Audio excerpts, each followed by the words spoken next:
6h24 en ce 7 janvier 2015. Aujourd'hui dans l'histoire, on voyage dans notre histoire tous les matins avec Franck Ferrand. Bonjour Franck. Bonjour Thomas. Alors à quel 7 janvier vous a déposé votre machine à remonter le temps ce matin? Le 7 janvier 1959, donc, les États-Unis reconnaissent le nouveau gouvernement cubain, celui de Fidel Castro.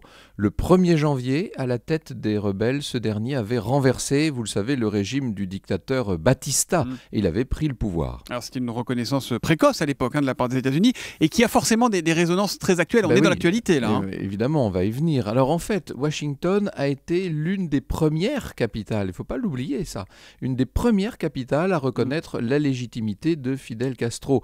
Il est vrai que, vu le nombre d'entreprises américaines implantées sur l'île à l'époque, les États-Unis se sont dit qu'il valait mieux ménager le nouveau pouvoir. Ils ont l'habitude de faire ça. Sauf que, vous le savez, cette entente ne va pas durer. Dès le mois de mai, les relations entre les deux pays se tendent, c'est même le moins qu'on puisse dire. Le nouveau chef Fidel Castro lance sa politique de nationalisation. Alors, les terres de nombreux citoyens sont confisquées, mais aussi celles de plusieurs grandes sociétés américaines. Et ça, évidemment, là, ça commence à grincer sérieusement. En représailles, les États-Unis menacent de ne plus acheter le sucre cubain et l'Union soviétique, de son côté, s'engouffre dans la brèche et se met à défendre Cuba. Il faut oublier qu'on est dans le contexte de la guerre froide.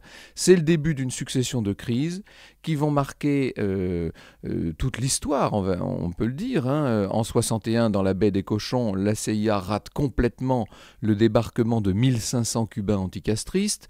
En octobre 62, ça c'est la célèbre crise des fusées entre Kennedy et Khrouchtchev, bien entendu.